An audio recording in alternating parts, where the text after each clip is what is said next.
Hi friends, welcome back to our YouTube channel Andhra spicy food. Today మన recipe snack item చేసి చూపించబోతున్నానండి. సాయంకాలం అవుతూనే పిల్లలకు పెద్దలకు వేడివేడిగా ఏదైనా తినాలనిపిస్తుంది కదా, అలాంటప్పుడు మనము ఈ రెసిపీని చేసుకొని చకచకా తినేయచ్చండి.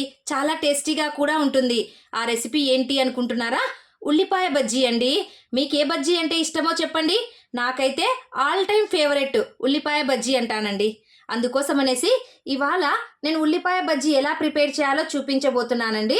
దానికోసం నేను ఇక్కడ ఒక 4 ఉల్లిపాయల్ని తీసుకున్నానండి. అది కూడా మీడియం సైజు. ఈ విధంగా మనం పకోడా కట్ చేసుకుంటాం కదా, సేమ్ అలాగే కట్ చేసుకోవాలి. ఈ విధంగా పొడవుగా కట్ చేసుకోవాలి. చూడండి, ఈ ఆనియన్స్ని మనం ఈ విధంగా ఒకదానికొకటి అతుక్కొని ఉంటాయి కదా, అలా లేకుండా ఈ విధంగా కొద్దిగా క్రష్ చేసినట్లుగా అంటే విడివిడిగా వచ్చేస్తాయండి. చాలా అంటే చాలా టేస్టీగా ఉంటుందండి ఇది. అన్ని బజ్జీలలో కంటే పిల్లలు కూడా బాగా ఇష్టపడతారు. ఇప్పుడు ఇందులోనికి కాస్త సాల్ట్ యాడ్ చేసేసుకుందాము. సాల్ట్ వేయడం వల్ల ఆటోమేటిక్గా మనకు వాటర్ అనేది ఊరుతుంది కదా. మనం తీసుకున్నటువంటి ఆనియన్స్ని బట్టి సాల్ట్ని యాడ్ చేసుకోండి. అలాగే ఇక్కడ పచ్చిమిర్చిని కట్ చేసుకున్నానండి. మరి ఎక్కువ లేకుండా ఒక 2 పచ్చిమిర్చిని కట్ చేసుకున్నాను. ఈ పచ్చిమిర్చిని వేసేసుకుందాము. అలాగే కాస్త ఫ్రెష్ కరివేపాకును తీసుకున్నానండి. కరివేపాకు వేసుకునేటప్పుడు చూడండి, డైరెక్ట్గా వేయకుండా ఈ విధంగా తుంచి వేయడం వల్ల దాని ఫ్లేవర్ అనేది బాగుంటుందండి. అందుకోసమే ఈ విధంగా చిన్న చిన్న పీసెస్ లాగా మనము ఈ విధంగా తుంచుకొని వేసేసుకోవాలి. అలాగే కాస్త పసుపుని యాడ్ చేసేసుకుందాం. దాంతోపాటు పచ్చిమిర్చి వేసినా కూడా కొద్దిగా కారం అనిపించాలి కదండి. అందుకోసం అనేసి కొద్దిగా చిల్లీ పౌడర్ని యాడ్ చేసుకోవాలి. మరీ ఎక్కువ లేదు, లైట్గా వేసేసుకుందాం. ఇప్పుడు వాము వేసుకోవాలండి. వాము ఫ్లేవరు బజ్జీలకు బాగా అనిపిస్తుంది కదా. ఇప్పుడు వామును వేసుకునేటప్పుడు ఈ విధంగా కాస్త క్రష్ చేసి వేసుకోండి. చూడండి, ఈ విధంగా వామును క్రష్ చేసి వేసేసుకోవాలండి. అలాగే కాస్త వంట సోడా. బజ్జీలు కాస్త క్రిస్పీగా రావాలంటే వంట సోడా కంపల్సరీ. చూడండి, చిటికెడు వేసుకుంటున్నాను.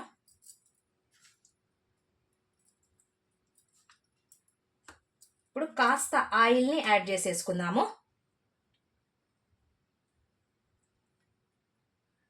వేసిన తర్వాత దీన్నంతా బాగా కలిపేసుకోవాలి ఒకసారి. చూడండి,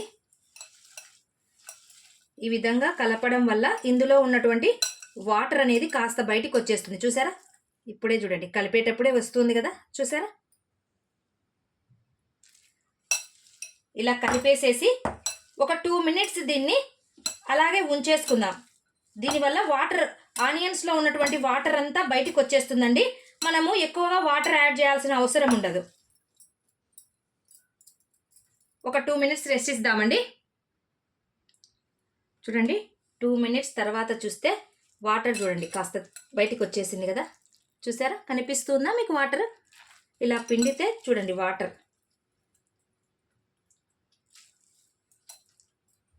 ఇప్పుడు ఇందులోకి నేను బేసన్ అంటే శనగపిండిని యాడ్ చేసుకుంటున్నాను. అలాగే కాస్త అల్లం వెల్లుల్లి పేస్ట్ వేసేసుకోవాలండి. చూసారా, లైట్గా వేస్తున్నాను. ఇప్పుడు ఇందులోనికి ఒక చిట్కాని చెప్తానండి. ఉల్లిపాయ బజ్జీ మరింత టేస్ట్గా రావాలంటే కాస్త మనం ఇందులోనికి జీరా పౌడర్ని యాడ్ చేసుకోవాలి. చూడండి, జీరా పౌడర్ని కాస్త యాడ్ చేస్తున్నానండి. దీనివల్ల సూపర్ ఫ్లేవర్ వస్తుందండి. అలాగే కాస్త ఫ్రెష్ కొత్తిమీరని కూడా యాడ్ చేసేసుకోవాలి. చూడండి,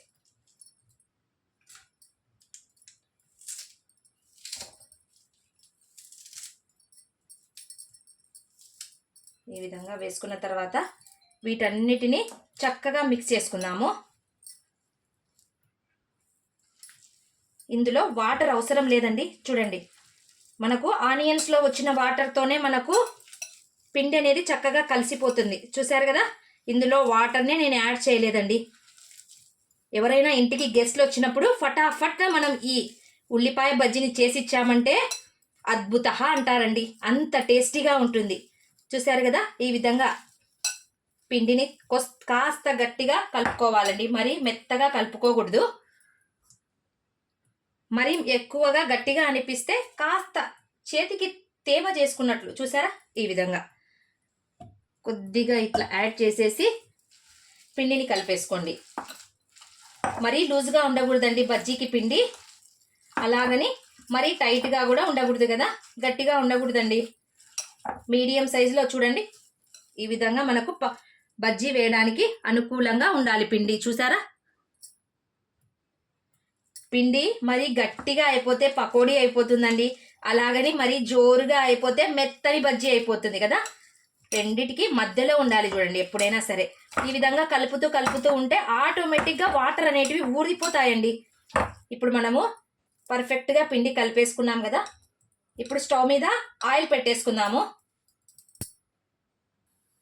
ఆయిల్ చక్కగా హీట్ ఎక్కిందండి.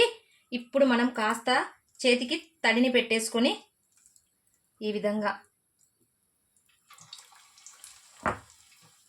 చూడండి,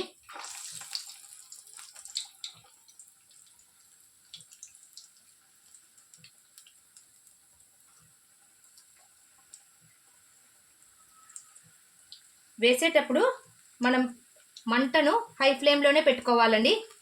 వేసిన తర్వాత కొద్దిగా మంటను మీడియం ఫ్లేమ్లో కానీ దానికంటే కాస్త తక్కువ కానీ పెట్టేసుకోవాలి. చూడండి, కలర్ కూడా ఎంత చక్కగా వచ్చేసిందో కదా. నేను ఇప్పుడు పూర్తిగా మంటను లో ఫ్లేమ్లోకి చేసుకున్నానండి. మరి మంట హైలో ఉంటే కనుక లోపలంతా పిండి ఉడకదు కదా, అందుకోసం అనేసి లో టు మీడియం ఫ్లేమ్లోనే బజ్జీలను కాల్చుకోవాలి.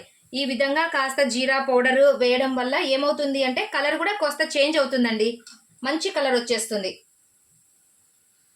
వాము వేయడం వల్ల డైజెషన్కి మంచిదనేసి వాము ఖచ్చితంగా బజ్జీలు చేసేటప్పుడు శనగపిండితో వాము కంపల్సరీ వేసుకోవాలండి. చూడండి ఎంత కలర్ఫుల్గా వచ్చాయో కదా.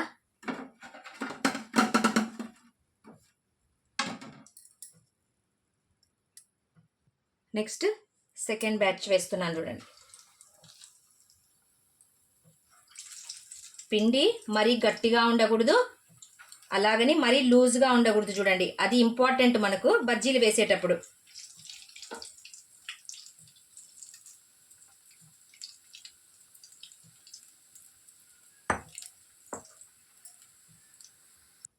చూడండి ఎంత చక్కగా వచ్చేసాయో కదా. ఎంత ఫాస్ట్గా చేసుకోవచ్చు అంటే అంత ఫాస్ట్గా చేసుకోవచ్చండి. ఎవరైనా మన ఇంటికి గెస్ట్లు వచ్చినప్పుడు కానీ, లేదు అంటే మన పిల్లలకు ఈవినింగ్ స్నాక్స్ టైంలో కానీ ఈ విధంగా బజ్జీలను వేసి చూడండి, చాలా అంటే చాలా ఇష్టంగా తింటారండి. మీరు కూడా ఈ రెసిపీని తప్పకుండా ట్రై చేయండి. నా వీడియో నచ్చితే లైక్ చేయండి. చూడండి బజ్జీ ఎంత క్రిస్పీగా వచ్చేసిందో చూసారా, లోపల కూడా పిండి బాగా ఉడికిందండి. వీడియో నచ్చిందా? అయితే లైక్ చేయండి, మీ ఫ్రెండ్స్ అండ్ రిలేటివ్స్కి షేర్ చేయండి.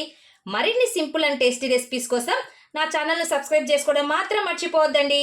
Thank you for watching. Take care. Bye.